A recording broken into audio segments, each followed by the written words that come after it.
Welcome to Body Kindness. Learn and grow. This is a special podcast series where we help anyone just getting started with body kindness.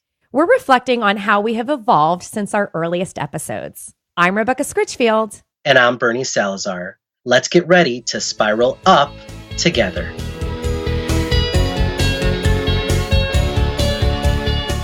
Body kindness makes a great gift. I always imagine when I was writing the book and watching it come together with the beautiful colors and spiral ups and reflections, that this would be the kind of book that a reader would give to somebody else and say, I found some things really helpful in here, and I thought you might like it too. So if that sounds like you as you're starting to put together your plans for the gift-giving season, whether it's going to be folks you'll see over Thanksgiving or as the holidays approach, I did want to make sure you knew how you could get a signed copy from me.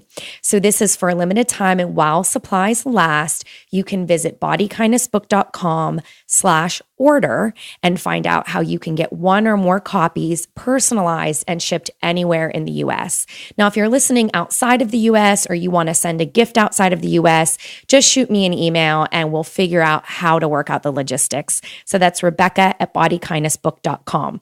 And don't forget, Body Kindness is coming to your ears through audiobook.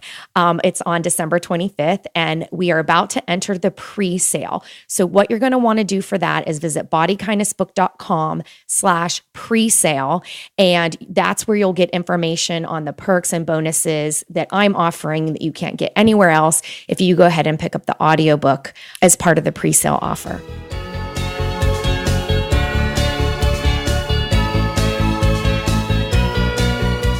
Hey, Bernie, what's up?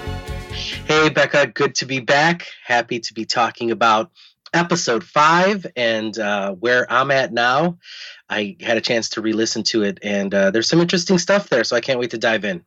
Yeah, I'm really excited too. We get to talk about several things that I care a lot about, which is mindfulness, and also how bad emotions, which are, they're typically the negative emotions we don't want to feel, how bad emotions are actually good for you and provide benefits to your health and well-being, which sounds very counterintuitive, but it's an important lesson to learn because it really helps you with emotion regulation, kind of tolerating stress and bad and painful things that happen in your life, which for many people can lead to kind of like disassociating with their self-care and having difficulty with resilience. So a lot in this topic actually relates to what makes body kindness so different and stand out compared to like appearance-focused dieting, and how it's about so much more. It's about achieving a healthy well-being. So yeah, I think it's going to be awesome. Yeah, I something you just said right now really kind of resonated with me, and that's the fact that as people, we tend to not necessarily want to connect with ourselves for fear of what is there. Mm-hmm. Because, once you acknowledge it, once you're in touch with your feelings or able to kind of see where maybe a certain feeling or behavior stems from, then you don't have to, but you feel like you have to do something about it. Yeah. Yeah. No, it is, we have a tough time feeling our feels. And, and a lot of that has to do with because of how our inner critic, what our voice says is rooted in shame. And I'm definitely going to share something. Good point. Yeah. Yes. You see what I'm saying? Yeah. I'm not into this. Listeners, I'm nodding to that one, because how often do we, go straight to shame instead of maybe feeling guilty for having done something, which is definitely different from shame. Right. Exactly. Yeah. Guilt, I think, is definitely better than shame. And if you're feeling shame, it's better to switch it to guilt. So it's where you just stop putting blame on yourself and you say, I'm disappointed with this thing that I did because I'm trying really hard, or it's not in line with my values, and I really care about making this change. So you can add more language to it and even try to make sense of it. Like, I really try to, as part of my intuitive eating and body kindness practice, I really try to, when I notice hunger, acknowledge it and make sure I get food and, without kind of waiting too long. So I'm not one to like, oh, I just got to finish this work project. I mean, sometimes you can't control it. Like, you're on a road trip and you don't have an exit for 30 miles. whatever. But, I realize there are a lot of scenarios where you can't control it. But that's just one kind of example of when I notice that my body needs something, I try not to wait too long. I try not to fight that. But there might be a situation where I do have to wait too long. And, you could feel your hunger increase. And a lot of times that's when it's harder for me to eat mindfully. Honestly, I'm so hungry. I want the food fast. And so I'll eat faster in it. And just to see, what that actually makes a lot of sense. You got too hungry, so you ate quicker to kind of help that go away. I mean, could you eat slowly and mindfully? Yes. Do you have to do it every time, especially when you feel really ravenous? No. Could you later be a little bit disappointed and say, yeah, I really wish I would have tried to maybe take a few, quick bites and then slow it down and eat more mindfully? Sure, if you had the time for it and it made sense.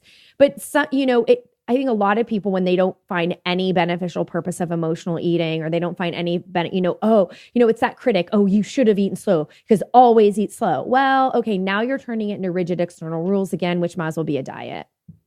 No, absolutely. And another point when it comes to mindfulness, I feel, is how difficult, I'll go ahead and use the word difficult, it can be for us guys, us dudes. Mm-hmm. It's interesting, especially for our female listeners. You guys probably are sometimes wondering, why isn't my partner, my brother, my friend, realizing that there's more to some of the way that they're feeling, that they're just not choosing to dig deep into. As a guy, there's definitely there's definitely this feeling of, what does that mean? Let's, be mindful. Let's be in touch with what it is we're feeling. And, there's definitely that stigma we tend to place on it as well. And you think I'm guessing, but I would love to know your experience. It's what emotions are men allowed to feel, right? Like they get value for being powerful and strong and stoic, right? And when we talk about mindfulness and, I think, I'm tired, I need sleep. It would be self-care to sleep. That isn't, that seems gendered. That seems more female than male, or it could be sleep. It could be exercise. You got to push it. I think it's a lot of things. Mm-hmm. I mean, and if we have our male listeners out there, I'd love to hear you guys chime in, send us some messages. But my personal perspective is, we are not really raised or taught to even connect with ourselves that way. Yeah. So, we talk about mindfulness being a practice, something that you really have to engage in, something that you have to invite into your routines so that you can become better connected with yourself. And that's not something that's really promoted, at least for me, it wasn't. As a minority male, let's go ahead and take it one classification further. Mm-hmm. That's not something that that's not really talked about or encouraged or known about to encourage the boys and the men in your life to do. So I think it stems from that as well. And not just that, I know as a male, I like to know that I can fix something right away. I identified the problem, I fixed it. There's a leak. Yeah. I'm tightening up, this and we're good.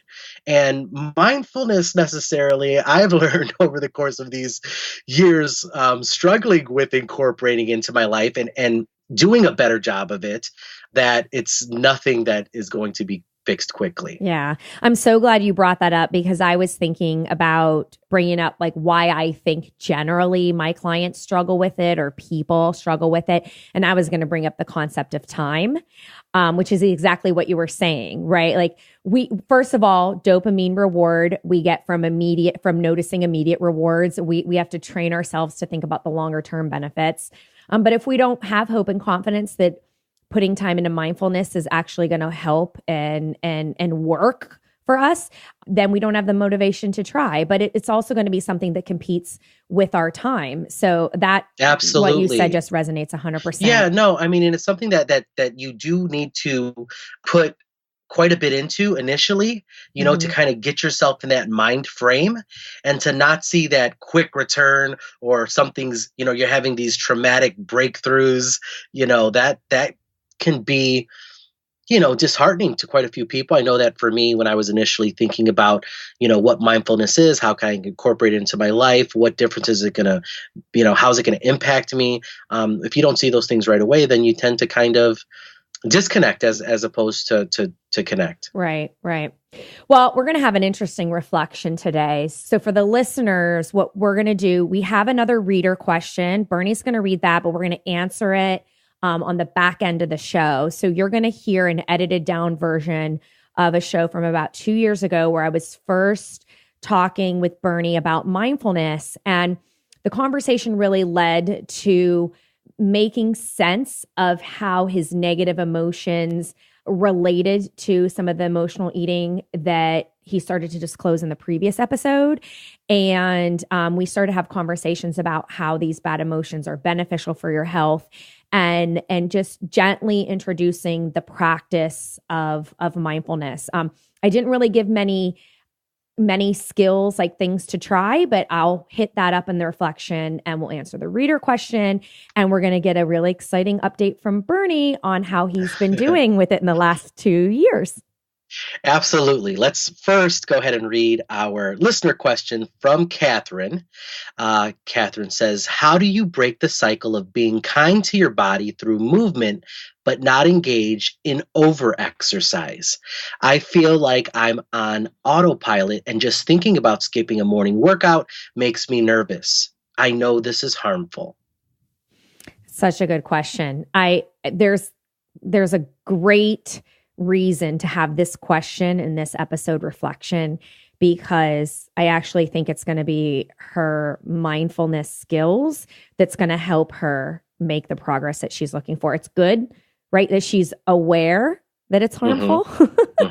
And that's what mindfulness is. So I look forward to discussing this with you on the reflection. Yes. Stay tuned.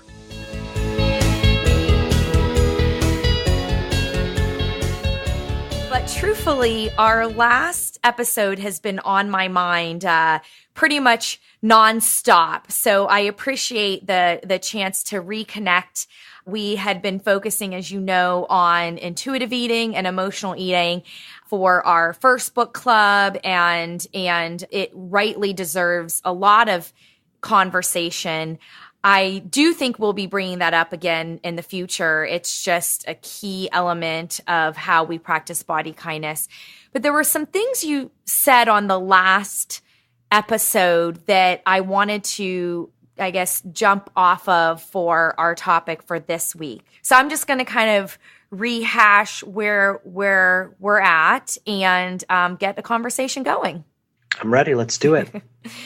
Okay, so when we were talking about emotional eating, it actually, our conversation took me by a bit of a surprise, and I think what I got out of it was almost just a conversation around, well, I remember when I used to eat emotionally, but now, no.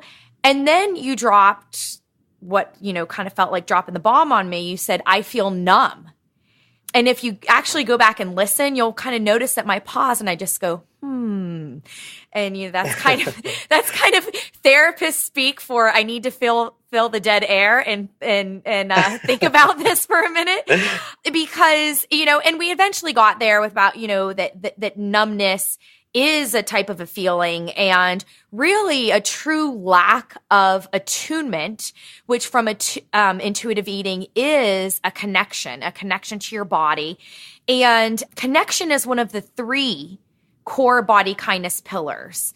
We need to connect if we're going to care. If we're going to practice self-care, if we're going to take actions in line with our values, if we're going to build habits that live with us the rest of our lives, we need to be able to connect. It is a core aspect of body kindness.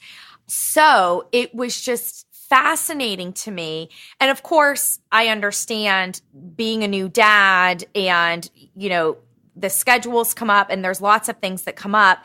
And what we touched on too in the last episode was just kind of the downside of doing the dieting stuff and the overthinking was just the sheer exhaustion from the food rules, dieting, wearing down your brain, that it really does happen to a lot of people. You just disconnect from it. And then the goals go out the window, the planning goes out the window, and it is like a domino effect. One thing leads to another. And then you get to a point, which is where I think you're at, which is just you do the habits that are your habits. But when it comes to having a good sense of where you're at with food and intuitive eating and food as being a way you take care of yourself, it's just blank.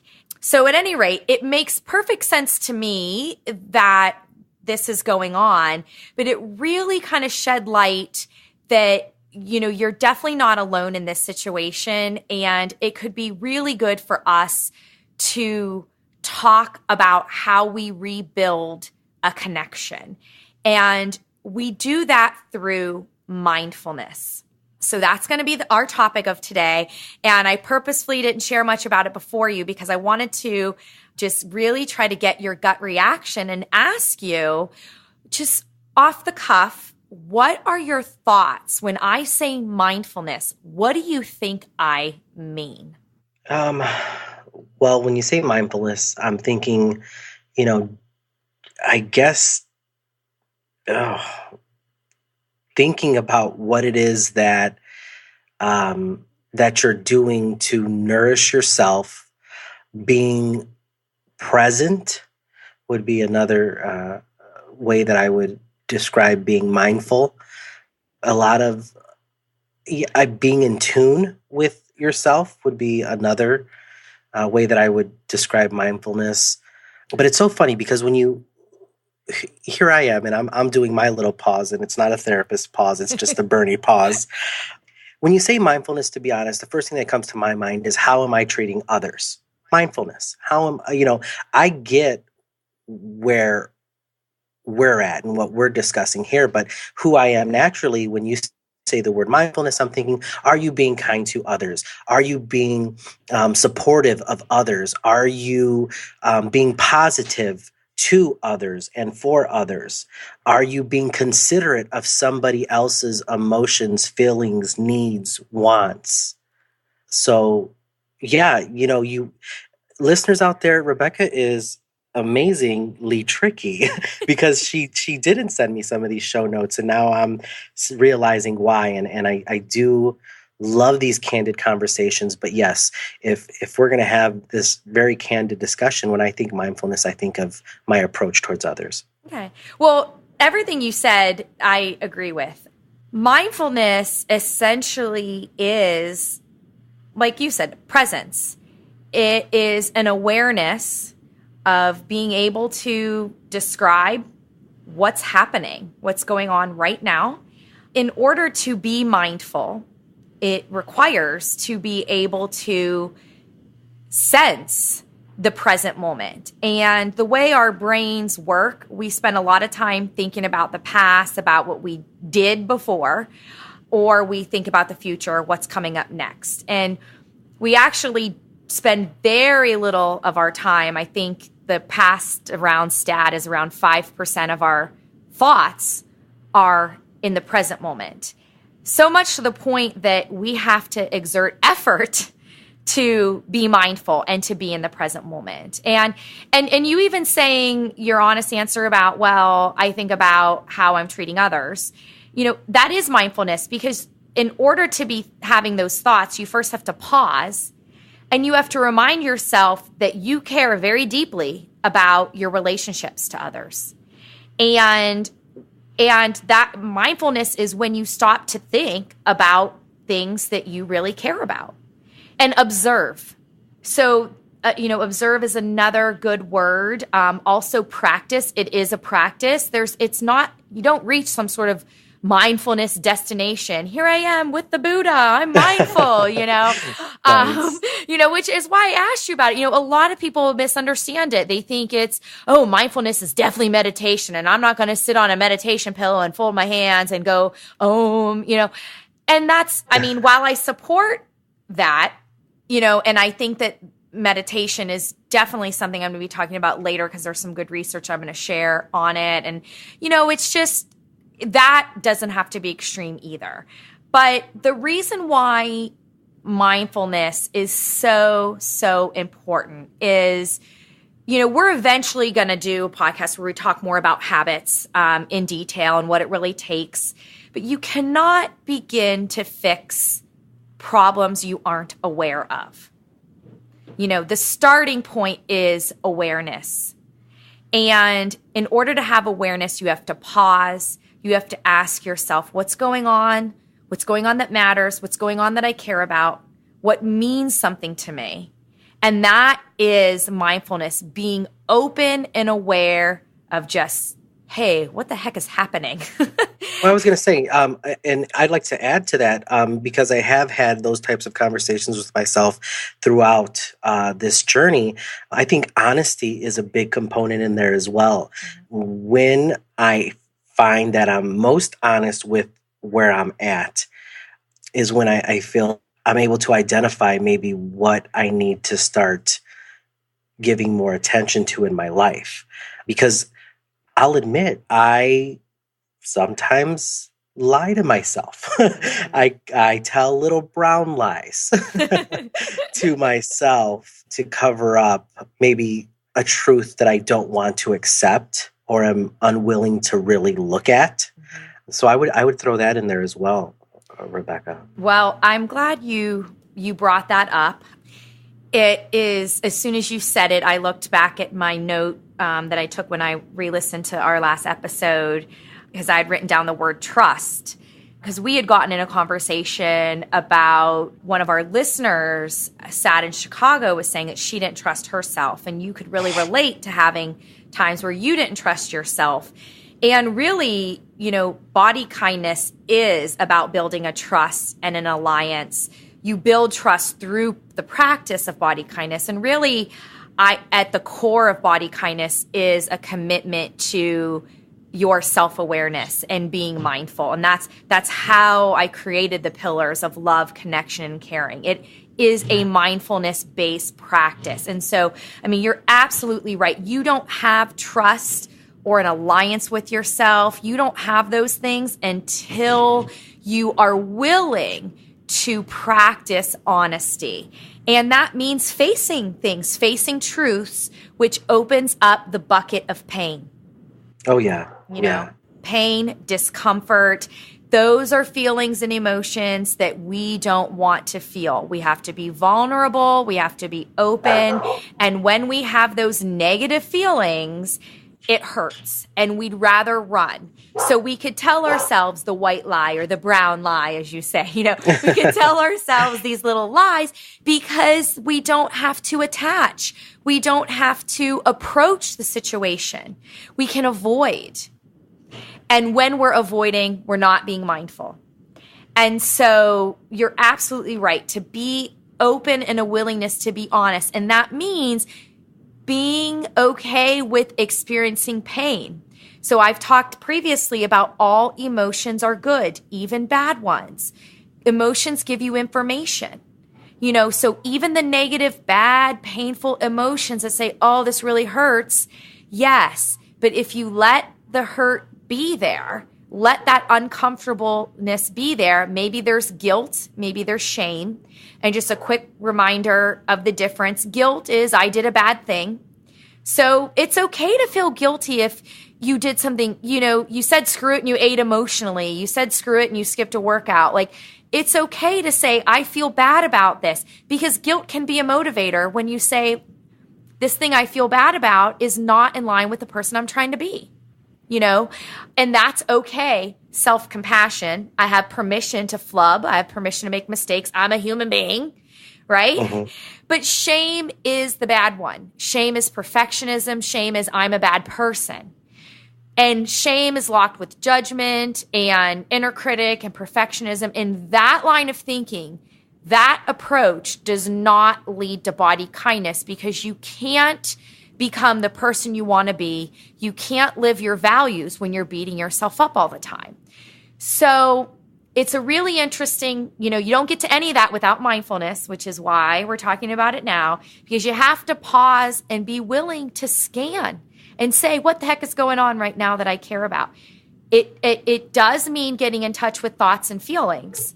You have to have permission to feel what you're feeling and to think how you're thinking, and just mindfully observe it. You take away the power of the thoughts and feelings when you do this. It's almost like, you and I are sitting on the beach. Let's really dream here, parents of young kids. I like that. We're sitting on the beach. Oh, look, there's a wave. oh, look, there's a cloud in the sky.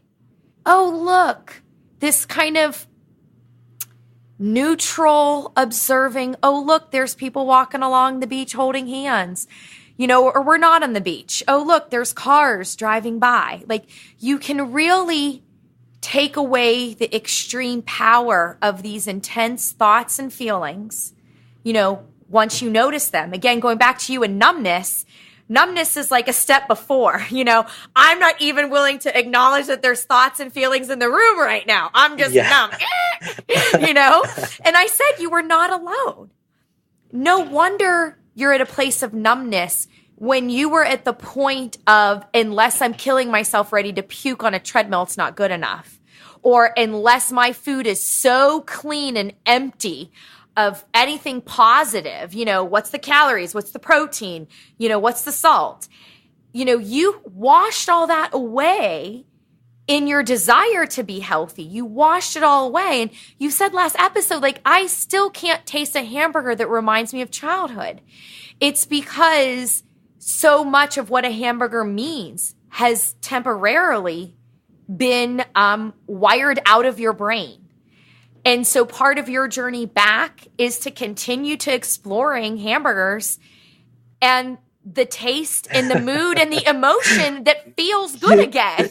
Go ahead. Yeah, I feel like you want to say something. I never thought about it that way, but I could definitely see that internal battle that you just described truly taking place. And maybe that is one of the reasons why I wasn't able to find that connection with, again, in my case, it happened to have been a hamburger. It was just something that I remembered looking for and never finding, and kind of left that alone a while back. But I do really appreciate the way that you just presented that to me, because, not only did I have that experience where I had to be going all out in the gym and overthink what I was in my body so much so that at times it was exhausting and not enjoyable.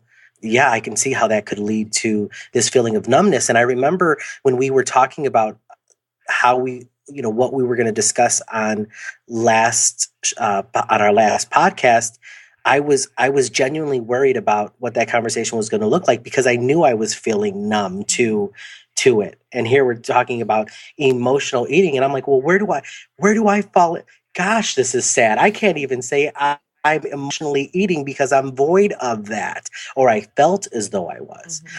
And I know that there's so many listeners out there that are experiencing this in different ways. I've spoken with some friends recently who have shared with me a little bit about their emotional eating and the fact that they weren't sure how to be mindful. So I'm really hoping that those wonderful friends of mine are tuning into this show in particular, so we can kind of, and I guess in a more kind way, define what it means to be mindful. Mm-hmm. Okay. Well, let me ask you a question for the sake of where you're at in your journey, the other listeners that you care very deeply about, which I appreciate. Do you think that you are in a place where you can just kind of acknowledge the numbness, thank it for being there, see the purpose? It really did have a beneficial purpose. It stopped you from doing very harmful, crazy things, right? Yeah.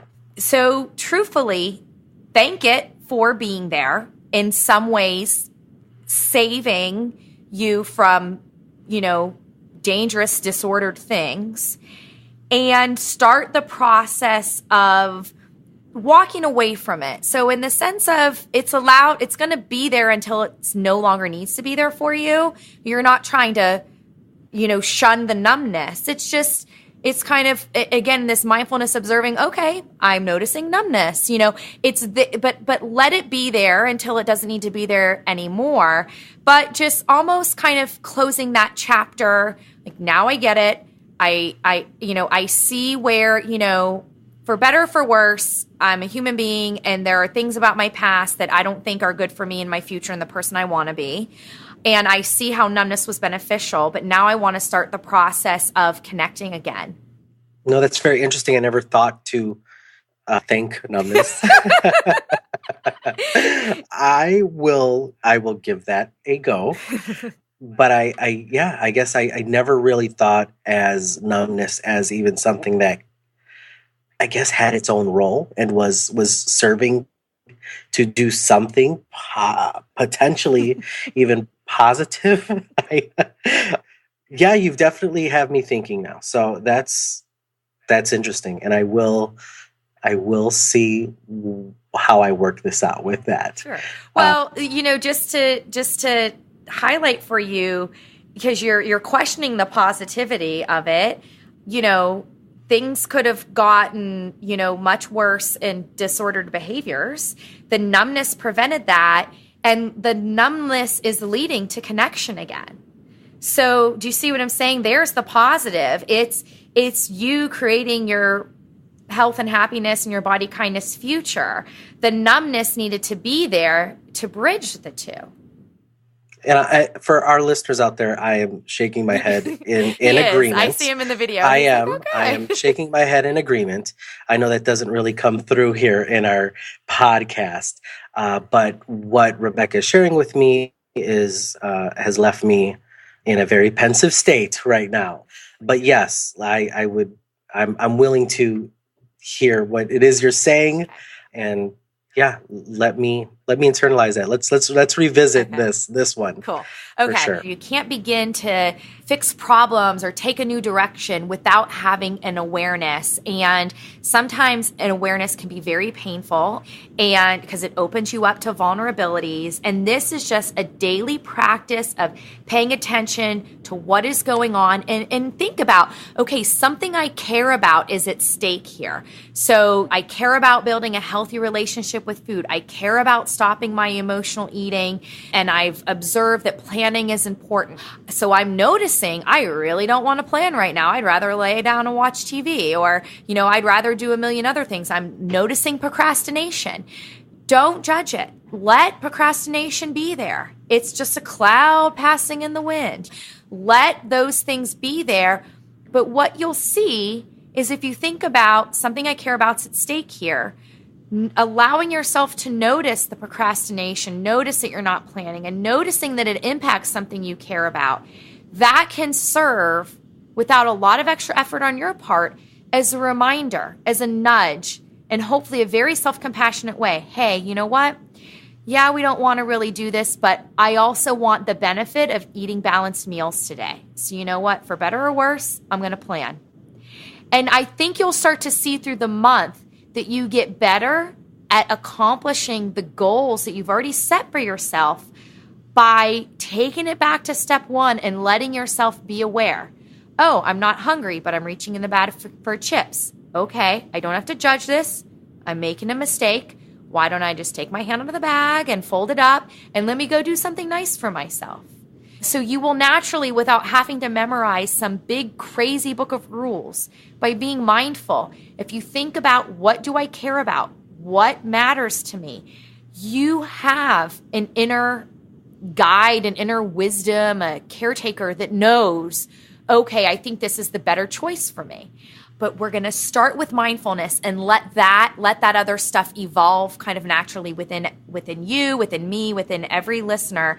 And I'm really excited about starting the challenge, about giving some stuff through email, through social media, and then on the next podcast, checking in on our progress with it, and maybe really linking mindfulness more directly to how that's going to connect to building lasting habits. But for now, we're noticing thoughts and words. We're noticing our emotions. We're making room for it all, letting it be there. It's probably trying to help us in some way, but then we're just trying to make a choice that feels like we're being good to ourselves.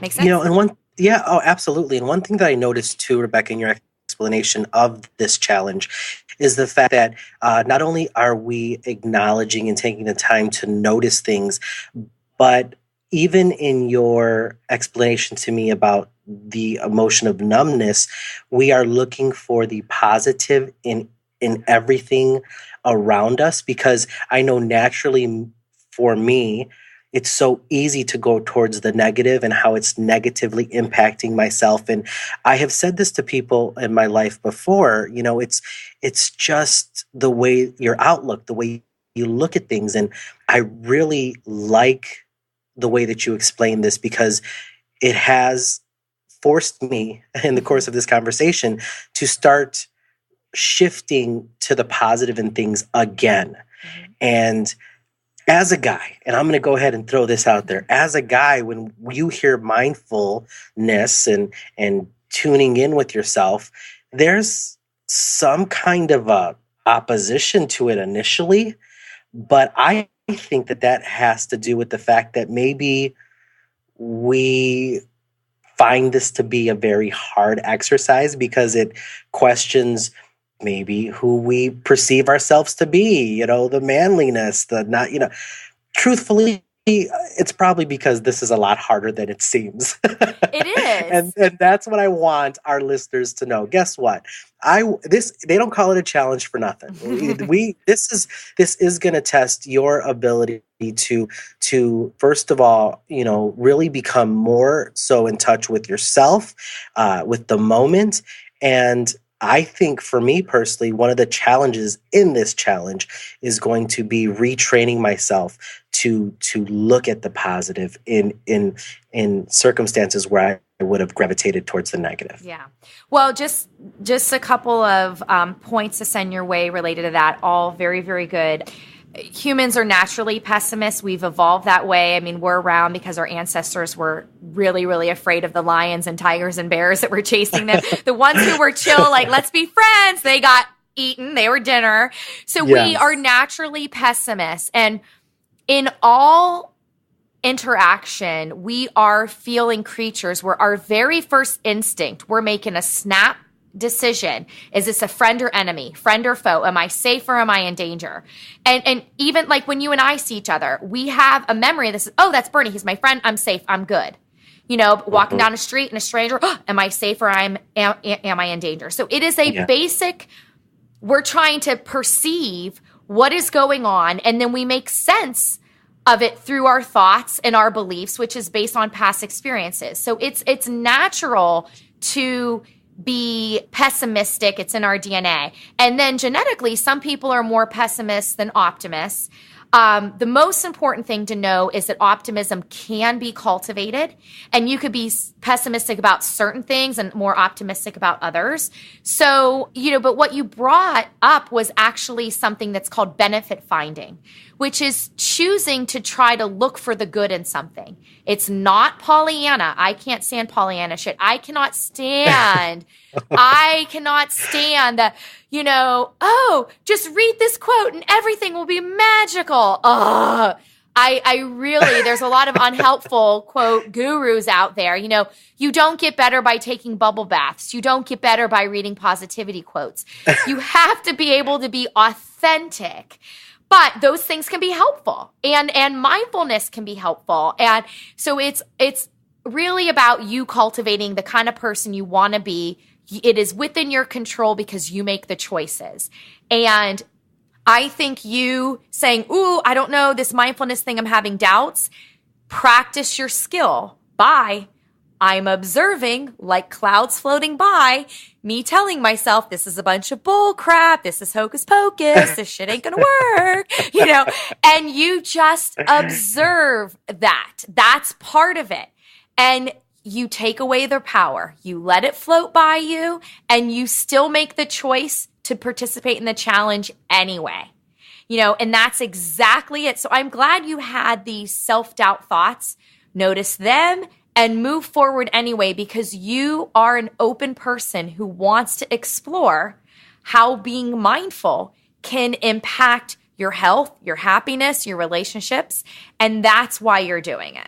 Make sense? Oh, absolutely. I mean, I've literally tried everything except for truly being kinder to myself and finding ways to do that. So you're absolutely right. It's so funny how we will trust an infomercial that comes on at 3:00 at night, but we won't take the advice of someone who truly has gone through it or professionally knows about it and is coming from a place of truly caring for our listeners. It's almost as though the more sane information you put out there, the more people want to resist it. But if they tell you to literally cluck like a chicken and flap your arms like a duck, people are willing to try that craze. So let's all get crazy together and be mindful. How about that? I love it. And research would support this effort. I'm just going to I'll share the link in the show notes, and I'll try to share a few others. But the bottom line is this. Mindfulness is a topic that has been studied over and again. And there's a magazine and a website and blog I love called Mindful. And so that's a great resource. But this was actually shared in the New York Times Well blog recently.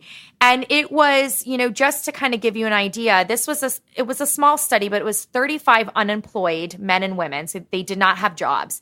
And they did brain scans and they took blood. Half of the subjects, they gave them a formal mindfulness meditation at a retreat center. They were the test group. And then everyone else got like fake mindfulness. It was a total sham. They called it mindfulness, but it was focusing on relaxing. It was focused on distracting yourself from worries and stress. Okay. So true mindfulness and meditation skills. And then the other one was, they thought they were getting a treatment. Like, let's relax. We're going to distract ourselves from the stress, right? So and one example would be both groups did stretching exercises, like to relax. But the mindfulness group also paid attention to body sensations, including unpleasant ones. Okay. Anyway, I'll let you read the full, but here's the gist of it. And it was only a 3-day intervention, so this is not that long. The end of the 3 days, everyone, no matter what group they were in, everyone said, I feel better. I feel refreshed, and I am better able to handle the stress of unemployment. But then they did brain scans. And here's what they found. The only difference in brain activity was the group that underwent the mindfulness meditation. So the other group, while they perceived benefit, which great, that because they felt better able to handle it too. That's a good thing. But what truly caused the brain to change was doing the mindfulness meditation work. And it was 3 stinking days. So when we say this literally changes your brain, there are very smart researchers studying this. And you don't have to be Buddha. You don't have to be a hippie. You don't have to be a crazy guru person. You just have to be open to maybe I need to pay attention to the present moment, what's going on. And if you notice, even in this study, they had permission to feel things, even unpleasant things. So this is what it's all about. And I swear it's life-changing. It's changed my life personally. It has changed the lives of my clients when they're more open to seeing these things.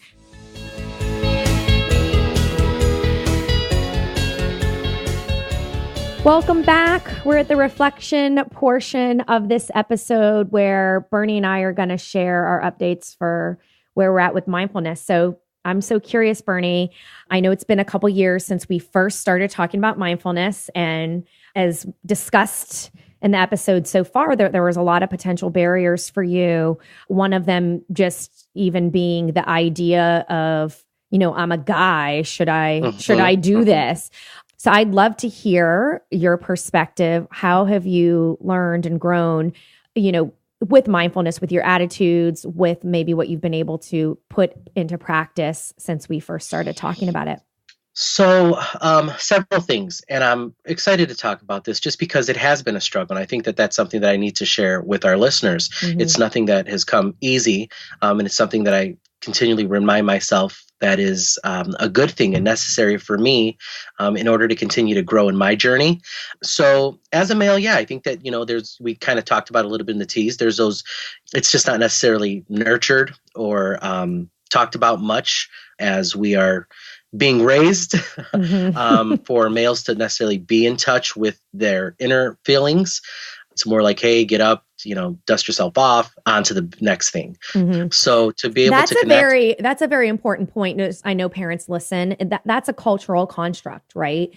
So what can we do as parents and caregivers for all kids, right? But especially being aware the way there's cultural pressures on girls and, about beauty and appearance and blah, blah, blah, that to understand the cultural pressure for men is that they're not allowed to feel, and that's actually really harmful for your health. And so how do you cultivate caregiving in young boys and getting in touch with their emotions? I think it's really important.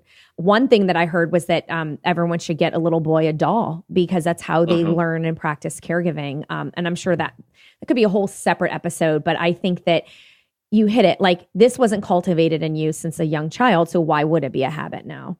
And the reason why it wasn't cultivated is culturally determined. It's like, no, you're not allowed to do that.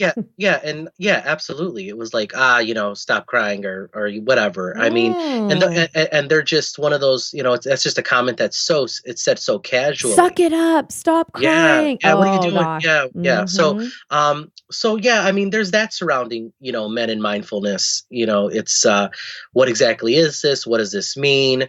So for me, working through a lot of that has taken place over the last couple years. And, I wouldn't consider myself a macho man. I'm pretty sure our listeners would agree. But it still has been a challenge because really battling those societal, standards and norms of how we view and raise our males.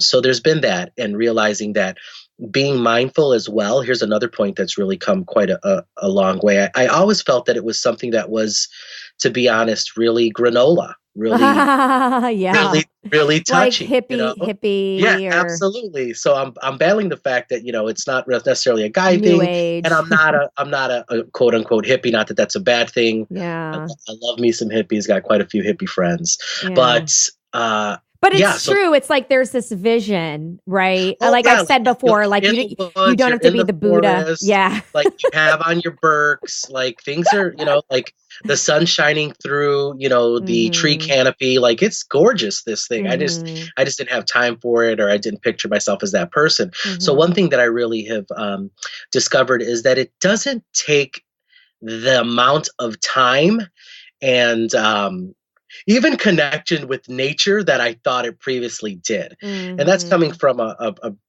somewhat city kind of guy, so I always thought I'd have to go find an open patch in the forest and, and that's great stuff, but I just didn't see myself there.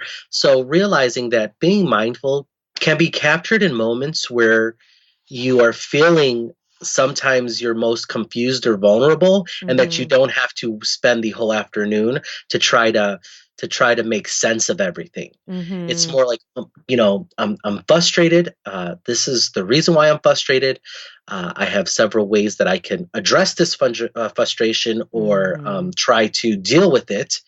Which one of those is going to make the most sense for me long term, given what I know about my needs and my care, the care that I'm striving to provide myself at this point in my life. Bernie, do you realize what you just did with that example? Do you even realize? No. You perfectly described a use of PACT in your example. So, and I was planning to talk about in the reflection anyway. So I'm going to take that as a cue to connect the dots for listeners. I'm excited. I'm excited that I led to that cue without conscious. Body kindness has infiltrated in your mind. I thought it was being so original. It's wonderful. So PACT is in the book. It's definitely highly recommended as a skill that you practice. And it is, really body kindness as a philosophy is grounded in mindfulness, because all mindfulness really means is paying attention on purpose, having a sense of presence. You're right. It's not the granola. It's not that image that we have, Buddha on the mountaintop, whatever you're saying that's saying not for me. Really pause and examine and just question, how might mindfulness help me create a better life? And PACT is a great example. So in what you were describing, The P part is presence, and that is the mindfulness. What's happening right now that matters to me? And you talked about I'm frustrated, and here are the reasons why. And then acceptance is the A, and that just means no matter what, it's okay. Like somebody could have really ticked you off. You could be the perpetrator of the problem, which is when I share my example, I was the problem. Which is really funny to have to deal with that, because you're hearing your inner critics say you suck and you're like, yeah, I do suck. I actually agree with you. And to have to tolerate it is just excruciating. Yeah. So you kind of going through your feelings and then acknowledging that you had some version of saying that it was okay to be there because you didn't just stop. You moved on to C, which is choice. And you talked about choice options, basically, which is like, this is what I could do. And one of the things is like your urge. This is what I've always done. This is what is the habit. This is my choice. But then you also started talking about, there are many ways that I could tackle this. And like, let me think of the one that I think would be the most helpful. You literally said that. Mm-hmm. And then T is for take action, which is where it's recommended that you take action on the choice option that's most in line with your values. And if you can do PACT now, which you've just demonstrated, you have a lot more mindfulness skills than you're probably willing to give yourself credit for, So just because you're not doing yoga 5 days a week, right? Or just because, I fully recommend to meditate and put it into a practice, but you have mindfulness skills because you're doing emotion regulation there. And you weren't doing that when we started talking about this episode a couple years ago. No. Yeah. This is something that I've really worked with. And, when I talk about, lovingly, hippies or yogis, I honestly am jealous of that practice and that connection, because even being, incorporating mindfulness into my day to day in small little bits, from here and there, it really is wonderful to be able to connect with yourself in that way. And it's not easy. And so when I just wanted to put that out there, because I know we have some people out there that are maybe categorize themselves as yogis or, I do. So my thing is, I genuinely, there's parts of me that are very jealous of the fact that some people can be so in tune with themselves. And it's something that had been a struggle for me. And that's why I'm really glad, and I think that with this too, one way that I've been able to really continue to incorporate and utilize mindfulness in my life is as a parent. And what I mean by that is I'm able to, especially now being the father of a soon to be 3-year-old, look at her when she's having her moments and go through the same, going through PACT, like what's going on, what is causing this? Because I think, naturally, we sometimes parents, we are perfectly imperfect in the fact that we, try to fix a situation if there's, an outburst or something's going on. And I've realized that sometimes I just need for her to sit with what she's feeling, acknowledge that. Let's talk about what it is that can make this situation better. And go ahead and address it, but not just go from A to Z. Let her have all the feels. Yeah. Oh, absolutely. And that's real important. As you can tell, it's different than what you have. To know it's okay, because right away we're like, oh, just stop. Right. Please. We're in the middle of a library and you are literally, running around naked and screaming like now, Isla has gotten into, and it's just recent and we're trying to nip it, but she's gotten into whenever a song comes on, she lifts up her shirt and shows her boobies. Man. I know. And I'm like, yes. And I asked her yesterday, I was like, where did you even learn this? You know what? Her and Bennett can just start their own group or their own, they could be the next Jabberwockies or whatever, because my daughter has the same moves. She openly will put her butt out and say booty, booty, booty. And I don't know where she gets it from, but I'm excited. We'll see if we can turn that into, I guess. Yeah. Well, it's interesting is when I heard you talk, it reminds me, I've gotten some real good help from some parenting books. And one of the strategies, it talks about connect and redirect. And so say in that scenario where, our kids are doing something, to notice that they're enjoying their body. It's like, oh, you're enjoying this music and like you're enjoying moving your body, yeah, you're enjoying, you're noticing your butt. That's fun, or just something positive. But say you're right, like it is in a public. Like when I was at home, I'm just like, okay, she's making me laugh at it, so fine. But I do want her to know about appropriate, like I don't want her doing that in her pre-K class. So that would be a, connection. You're noticing this, and then redirect. Oh, that's funny. And this is something that in the privacy of home, we can do and be silly. But let's remember that if we are out in the open or in our preschool class or our aftercare, that we can notice our body, but we want to keep in our clothes, like that would be a way of offering a gentle education.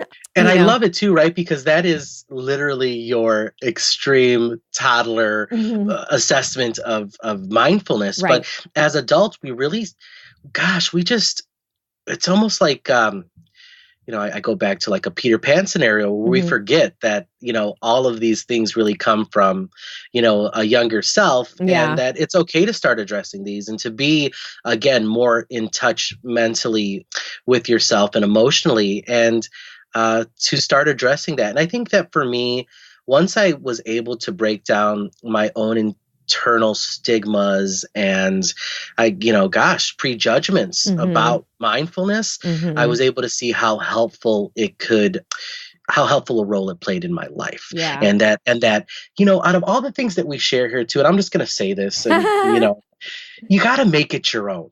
I really view body kindness in our conversations as a starting point, and a really nice compass rose, for all you map junkies out there, as to what directions you can take this and personalize it for yourself.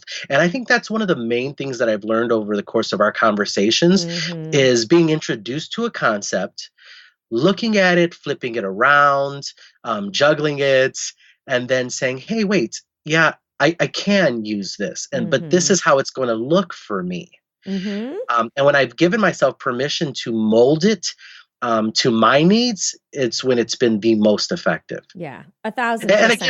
And it's not that anything that we're saying is you must do it this way. I don't think that we've ever said that. But I mean, to even say it out loud that, hey, you can take what we're sharing and really personalize it in a way that feels genuine and achievable in your life really helps. It's just really going to help. Yeah. Yeah, I would say the only thing that I feel really strongly that I say you can't do that is you can't set weight loss goals and practice body kindness, because then you're just going to try to use it as another diet. And that's the only reason. No, you're coming in. You're right. I mean, of course. But that's the only rule. That's the only rule. No, absolutely. I mean, yes. Anyway, leave it at that, because I want to circle back on a couple things that really I think could be helpful. So one is, you mentioned earlier about attunement, right? And wishing you had the attunement of others like yogis and just other people that could more easily step into mindfulness. What do they just make it look so much more effortless? Easy? And it's a lifestyle. Yeah. And it's like, gosh, that's not my lifestyle. Yeah. But I wish it was. That seems so nice. Right. But how you said it is ultimately, it's a practice, and it's about creating a workable practice. So everything you said about making it workable for you, but I just want to remind you and listeners as well about attunement and the value of attunement. So that's when you can sense kind of what's happening like on in around the body. So intuitive eaters tend to have high attunement. And so it's not that the practice of intuitive eating increases your attunement, or those who have high attunement are better at intuitive eating. We don't exactly know, but if we know and believe that there's benefits in the practice of intuitive eating, then we also know that we're kind of strengthening our ability to be attuned, right? To be present. Oh, I'm feeling hungry right now. And I could tell because right now it's a belly growl. I'm hungry later. Oh, I could tell because I just feel this dip in energy. And sometimes it's, okay, I'm hungry now, and I could tell because I'm starting to get interested in food. And when I looked at the clock, it has been several hours, so I probably need a snack. So there are lots of benefits, like your mindfulness practice is going to help you regulate emotion. We talked about that earlier, but it's also going to help you strengthen in your attunement for other things that you care about. So if you think of in that context, think of all the improvements you've made with intuitive eating over the last couple of years. That's also a sign of your strengths around mindfulness and attunement, and that you really have come a long way. You might not be doing a daily meditation practice, but maybe that's something that you challenge yourself with over a week's time, and then you turn a week into 2 weeks.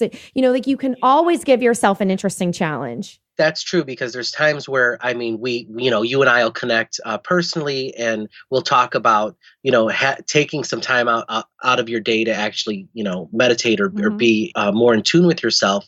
And I know that those days or those weeks that I do that, it's nice. And again, it's not about a certain amount of time. It's just, even if it's, when you wake up or before bed, or for me, it's giving thanks, or, just different things really do leave me feeling in a better place. Yep. But again, knowing that in my decision making looks different now as a result of it, being aware that a mindful approach is going to be more in tune with what how I've been trying to live my life. Yeah, absolutely. And then just a parent-to-parent tip, especially as your daughter is turning a important transformational corner for her sense of how her body takes up space in the world and what she's learning and sensing.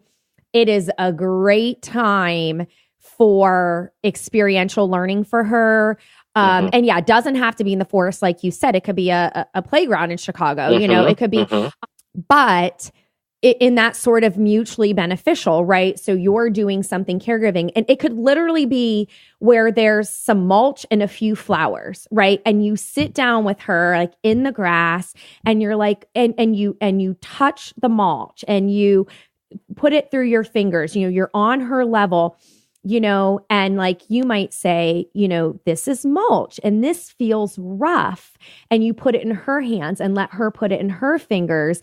And she might just giggle because she's getting dirty and loving it, but she's actually like manipulating with her hands something from the environment.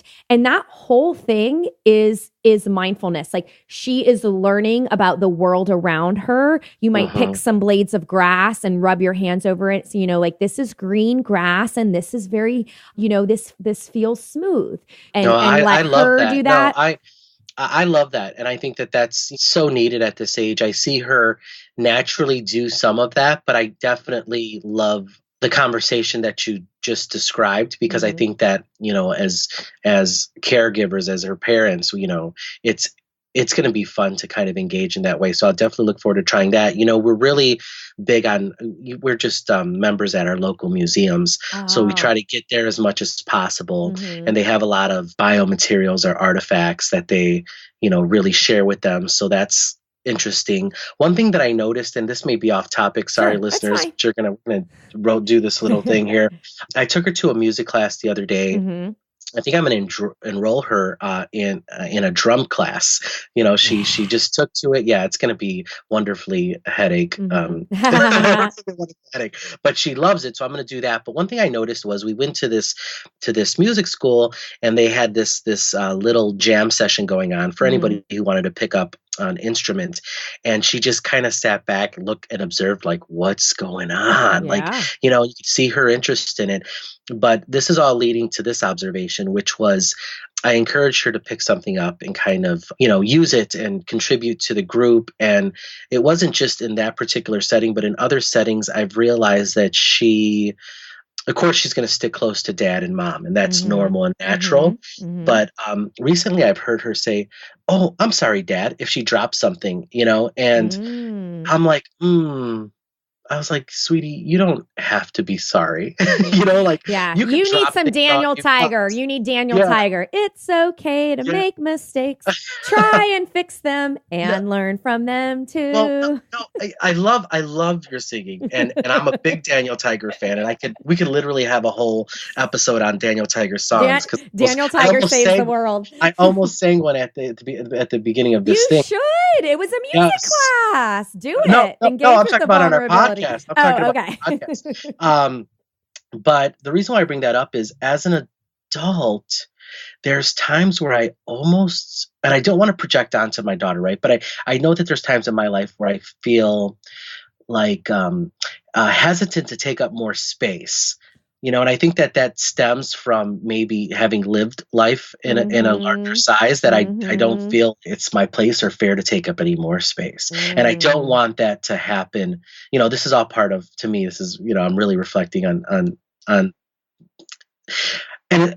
oh gosh. And then I go into, even as a young lady, I want her to not necessarily apologize for things that aren't a big deal, or that are, I mean, there's a time and a place to apologize and acknowledge that maybe you have wronged.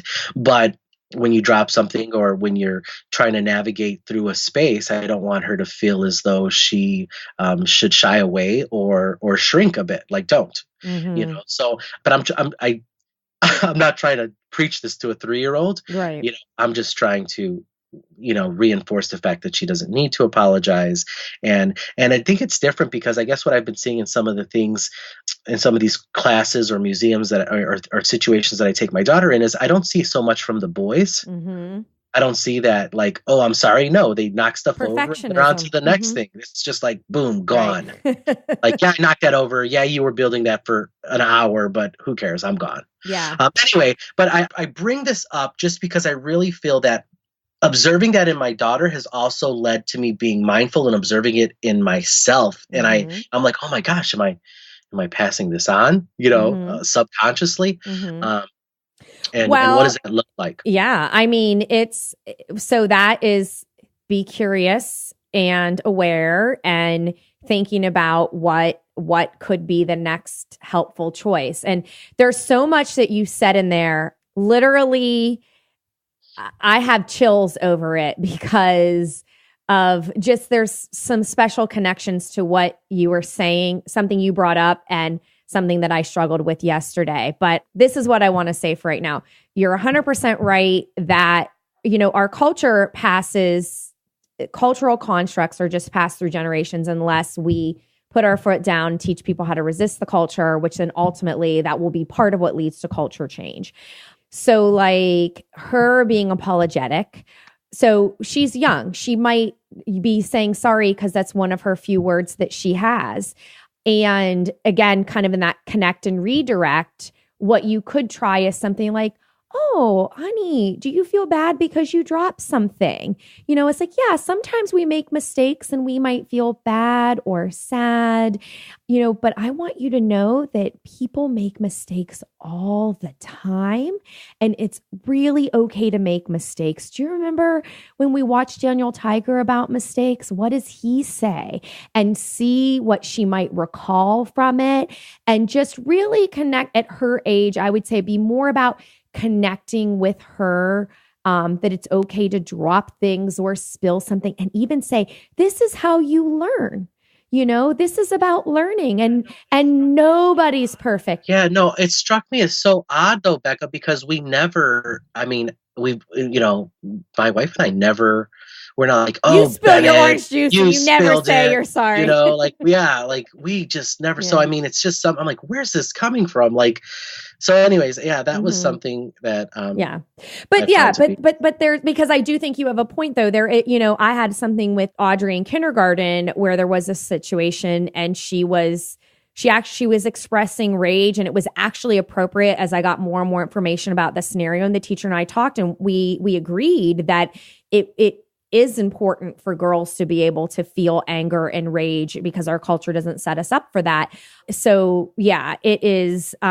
I think that you obviously care about being a dad and also how you help her move through the world. And it's definitely a form of a mindfulness practice, as you said, because you need to be aware of what's happening and engage with your rational thinking brain and think about, okay, how could I be helpful to her as I care about her development and being a dad and everything like that. And so that is, again, another, it's connecting your ability to be aware and rationally say what's happening, rationally think of what would be helpful, and then to take action on the helpfulness of it. So I know you called it kind of off topic, but I can find connections. But the thing that you said was that you're noticing in yourself about taking up space. Mm-hmm. So that is what made me, I mean, it was like, oh, did he just say that? Because remember I said earlier, I was like, I'm going to talk about something that's happening with me. And like, it really bothered me. And anyway, long story short, I ended up, so I'm working on something for next year for Body Kindness. And I know deep down it's going to work out. I know deep down it's going to be awesome. But I've had some stress, just struggle, daughter's birthday coming up, holidays coming up, just all the things that we struggle with. And so we're getting to where I had made plans between childcare and help with my husband on video on a weekend to do filming. And I was really underprepared. And several times I thought about just cancel it, and I couldn't. And how this relates to take up space is that's actually a core topic in the program that I'm creating. And I did end up shooting that video yesterday, but I realized that it needs more work because of my thin privilege and because I think I know I have helpful content and resources for it, but I know that module in particular needs more work. So in that regard, you and I are definitely going to talk offline about collaborating, and we should definitely do a podcast episode, maybe even a series on taking up space, where I would like to center your voice and other folks' voices who are more marginalized than I am to have a conversation. And maybe I'll be a listener or a helper or something. But I think that is so, so important to folks' body kindness and body image healing. And I couldn't miss an opportunity to make that connection and also say, I hear you and what you're bringing up. It might sound not mindfulness, but just being aware of how you're presenting yourself in the world to someone who 2 years ago just said, I just feel numb. I actually think you've done a lot of mindfulness work to be able to make that connection. Becca, you're so right. I'd like to, I'd love to talk more about that and just kind of, become a little bit more connected with how I have the right to take up more space as I am now. And I think that that's something that I have struggled with and continue to struggle with. So let's definitely tackle that. But sounds like a whole other podcast. Let's not do that today. A whole series, Bernie. We're going to do a series. Right? Because, you go big or go home here, right? I mean, I don't do small things. That's part of my flaw. That's the way we do it. I know. But before we go any bigger, let's address. Big is good though, Bernie, right? Yes, it is. But for the sake of our wonderful listeners who are still sticking with us, I'd like to address our listener question. Cool. So, Catherine, I'm going to reread this. Thank you for submitting this. How do you break the cycle of being kind to your body through movement, but not engage in overexercise? I feel like I'm on autopilot, and just thinking about skipping a morning workout makes me nervous. I know this is harmful. Yeah. Becca? Yeah. So I'll start with what I noticed in the question. The fact that she's saying, I know this is harmful, that's a form of mindfulness, right? She's aware that there's an incongruency between her relationship to exercise and her desire to practice body kindness. So that awareness, you can't begin to fix anything without awareness. Usually when folks become aware of a problem, like we've talked about several times, the inclination is to cut and run because, I don't want to deal with this problem. I didn't see that there. Let's get out of here. Right. But the fact that Catherine made an effort to go to our website and submit this as a question, that's evidence that she cares very deeply about this. And that's also a very good sign. It's saying that something matters to her, that this is a place where she wants to learn and grow. So I think that, acknowledging those things first to allow, body kindness is really about, connecting to this inner caregiver who can be with you and be compassionate with you and kind of help you on your way. And so just first noticing those things, like you're aware that it's harmful, it's, make sense of it. Something you care about is at stake. There's an incongruency between body kindness and how you're participating in movement. That alone means you've had some new exposures and awareness. My guess is through listening to the podcast and reading the book and whatnot, maybe other types of exposures that said, you know what? I think this is a real problem. It's harmful for me. And those are the things, awareness is what's needed to then take and to move forward in action. But then she also says just the thought about skipping a morning workout makes her nervous. Okay. So this is a lot where mindfulness could come in around PACT, right? So what's happening right now that's bothering me, I'm feeling very nervous at the thought, I'm having the thought that I should skip a morning workout per what I've been reading, and I'm feeling nervous about it. Acceptance, no matter what, it's okay. And even say, I like exercise. There are benefits to exercise. So I work with a lot of clients who struggle with overexercise, because I do nutrition and the exercise physiology part too. And they're totally related. And it can be very harmful to your physical body and your mind. So she's correct in that. But think about what you value and what you find beneficial with exercise. You don't have to say, in order to work on this problem, that exercise is suddenly bad or harmful. Ask yourself to think about, like if you have any sort of feelings of fear of what might happen if you were to take that one rest day. And there's a good chance that when you do that work that you realize that this, the part of you that's keeping you attached to the disordered behavior, because it does look like, if she's using the words over exercise, taking one rest day is making her nervous. That's actually a sign that she needs not only one rest day, but lots of rest days. And not being a client, I can't really say for sure, but just generally speaking, that would be the direction I would go as a clinician, of that's actually evidence that more rest days are needed, but to have a discussion and reflection about, well, what are the fears behind that? Because there's always our critic, perfectionist version of us that does not want things to change. And that voice might say, oh, well, you might lose training, so that you can then unpack that's how rational that fear is. Because if your body actually needs the rest, if you were to lose your kind of cardio abilities, that's nothing that you can't get back in a healthy way once you've healed your relationship with exercise first. So there's a lot of ways that you could kind of pick through that in your decision-making options.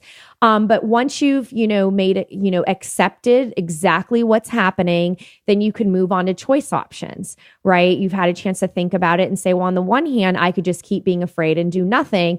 There's probably going to be some consequences to that. Or on the other hand, I could use this as an experiment and I can make it through one rest day. But how would I structure my time? And it could be not necessarily wearing exercise clothes, but maybe some comfortable shoes, and choosing, I'm going to go on a mindful walk, a gentle mindful walk in my neighborhood. I'm going to listen to some instrumental music. I'm going to practice breathing. And so it's kind of, see how you can use these kind of mindfulness principles to say, I'm really scared about this one rest day, but here's what I'm going to do with that time. And it's going to be a mindfulness practice, and it's going to be a practice of embodiment. And, and then I'm going to think about, once I have the information of going through that, then I'm going to think about, okay, well, how is that helpful? And it's those, we've got to take meaningful action. We've got to try. You could see it as an experiment. You could see it as something that you're curious about and you want to see what the outcomes are rather than being fearful. But my hunch is that if she can really align with the fact of saying, what, this is something that I can't negotiate out of. I know it's not body kindness feeling high amounts of guilt or shame for even one rest day, so much that I won't even let myself take it. And you might not know how you're going to be doing in 3 months from now, but ask yourself, what is one meaningful step that I can take immediate action on today, right? Because with this example, I might suggest that if not already, that the person sees an over-exercise informed therapist or trainer expert, somebody who could help them make sense of what is happening right now that she might not be able to see. But, again, it's tough to kind of say for sure, but I would say, generally speaking, this person came in and asked me this exact question. I would ask a lot of questions about the attachment to exercise, and I would start to talk about how it could be helpful and align with their values to practice body kindness, to choose to not exercise. And it starts with one rest day and you make it through that and you learn. But I really wouldn't stop there. And in fact, just to be honest, with most of my clients who are dealing with overexercise, we actually have to see that there's a healthy amount of exercise and then it crosses the line and becomes problematic. And so I would work with the person on their discomfort, but also have conversations about needing to take complete rest for a while and then reframe their relationship. So I say that not to scare you any more than you already are, but because you asked the question, I want you to take action somewhere. But if you do see any clinician or you hear that it's recommended complete rest, and that sounds like something that doesn't even sound healthy or right, I just want to say that actually would be something that would likely be recommended for your health and well-being. And if it's hard, that's okay. That's why you have a support system. Yeah, I mean, you hit it right on. I think for me, my own personal experience, and I don't want to dwell on it, I'm definitely not the professional here. I can just speak from my personal experience. I know coming off of, the show, this was something that I struggled with. It was definitely overexercise. I was scared that had I missed a day, I was going to revert back to my old self because that was a horrible thing. And I was basing my self-worth on this smaller sized frame. And, I just remember that I had reached a point where my body was aching. I wasn't paying attention to it. I was severely risking injury. And what I had developed as a result of that was a complete unwillingness to even want to move my body later on.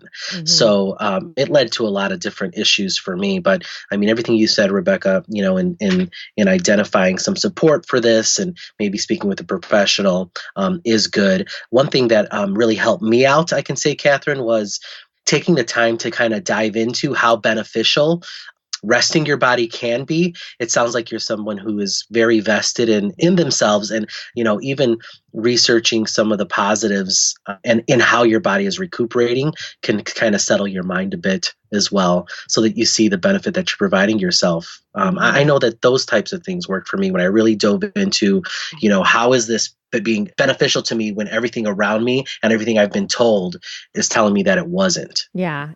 And just use the mindfulness skills of PACT on days where you're taking rest days. Go on gentle, mindful walks, or go explore something in your town if you have a museum, or explore something new. Don't wear workout gear because you don't want to be in that I'm here to power walk, but just do things that are interests outside of exercise. Because there's a lot that's in your attachment to that, a lot of fear, a lot of it's probably irrational. And I think what Bernie said is spot on, is it's if you spend too much time self-flagellation with exercise, not only is it not body kindness, but you could actually be doing more harm than good, right? With not just your physical body, but your relationship to your body and your relationship to exercise. So I think learning from his experience and saying that you can find body kindness and get yourself to focus on a healthy relationship to your body and movement and improve your body image. I'm telling you, there was a part where, there was a time where I saw it as, I enjoyed it because I enjoyed what my body was able to do, right? But it became a huge chore, and I lost touch with why I wanted to be a healthier person, which was to be able to take those types of walks and enjoy my surroundings without necessarily, at the time, anyways, it's just, it was quality of life. Yeah. And at that point, I was in a position where I was able to enjoy it in a way that maybe I hadn't before, and I still wasn't taking advantage of it. So it was to what end? Yeah. But to our listeners out there, thank you so much for sticking with us. I love that you guys are on the other end of this. And, it's interesting because I feel so guilty sometimes because I feel like I get so much out of it. I can only hope that you guys are taking something away from it as well. I know Becca does her part, but I feel like sometimes I'm rambling about my kid and everything. No, are you kidding? People love having you here, and I certainly love having you here. I love being a part of the show, and I'm glad the listeners are there. And so I'm just gonna sign off with that and say that mindfulness for me has definitely been. It's been a journey in trying to incorporate it, but the but the times that I have and the way that I'm able to look at my connection with myself has really improved, and I just feel in a better place as a result of it. So all you guys out there, let's get on board with it as well. Not just our wonderful women listeners. Awesome. Yeah. And if any listeners have a question they want to submit, it's bodykindnessbook.com/question, and maybe we'll answer it on another show.